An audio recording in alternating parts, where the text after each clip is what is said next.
মানুষ সৌন্দর্যের পিছনে ছুটেছে সেই আদিকাল থেকে। কখনো তা ছিল সমাজে মর্যাদা অর্জনের জন্য, কখনো নিজের আত্মবিশ্বাস বাড়াতে, আবার কখনো শুধুই সামাজিক রীতি পালন করতে গিয়ে। তবে এই সৌন্দর্য অর্জনের পথে মানুষ করেছে বিচিত্র আর ভয়ঙ্কর সব কাজ। এই প্রতিযোগিতা থেকে বাদ যায়নি মুসলিম দেশ ইরানের নারীরাও। দেশটি বৃহৎ ও বৈচিত্র্যময় দেশ, যেখানে বহু জাতিগোষ্ঠী ও সাংস্কৃতিক উপাদান একত্রে মিশে গেছে। ইরানে মূলত পার্সিয়ান, আজারি, কুর্দি, গিলাকি ও মাজান্দারানি, বেলুচ এবং আরব জাতিগোষ্ঠীর নারীদের বাস।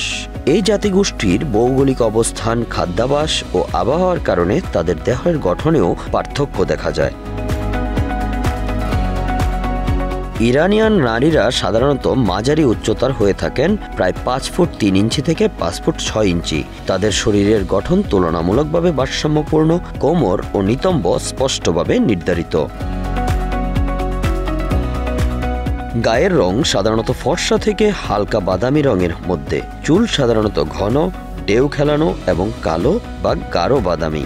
উত্তর ইরান বা গিলান প্রদেশের নারীদের মধ্যে তুলনামূলকভাবে ফর্সা ত্বক ও হালকা রঙের চোখও দেখা যায়।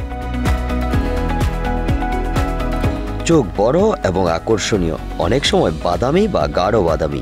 নাক সাধারণত উঁচু এবং তীক্ষ্ণ আকৃতির, যা ইরানি রূপের এক বিশেষ বৈশিষ্ট্য হিসেবে পরিচিত। আর এ কারণেই ইরানে নাকের প্লাস্টিক সার্জারি বা রাইনোপ্লাস্টির চাহিদা অত্যন্ত বেশি। তেহরানের ব্যস্ত রাস্তায় একটু খেয়াল করলেই চোখে পড়বে অদ্ভুত এক দৃশ্য। নাকের উপর ব্যান্ডেজ পরা তরুণ তরুণীদের ভিড়। কেউ ব্যান্ডেজ নিয়ে ঘুরছেন ক্যাফেতে, কেউ আবার সেলফি তুলছেন সোশ্যাল মিডিয়ার জন্য।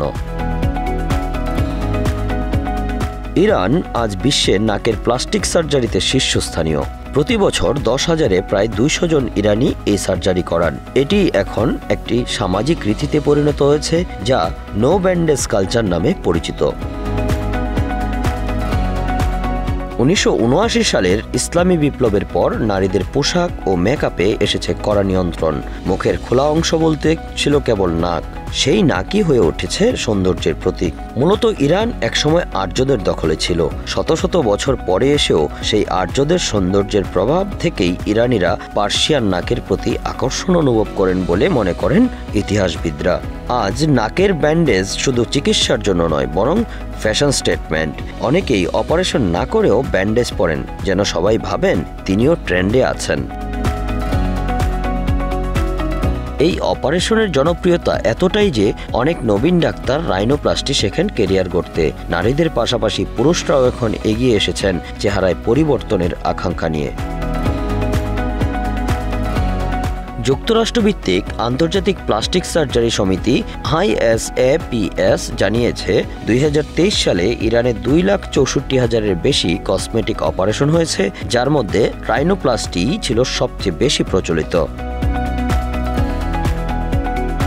এই অপারেশন অনেক সময় ব্যয়বহুল।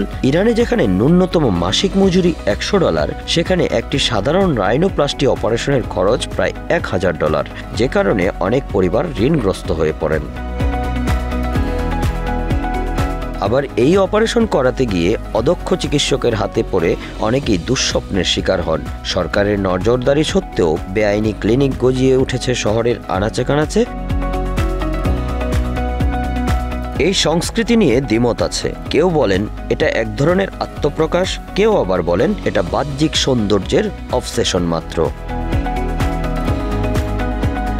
Bangla affairs news desk.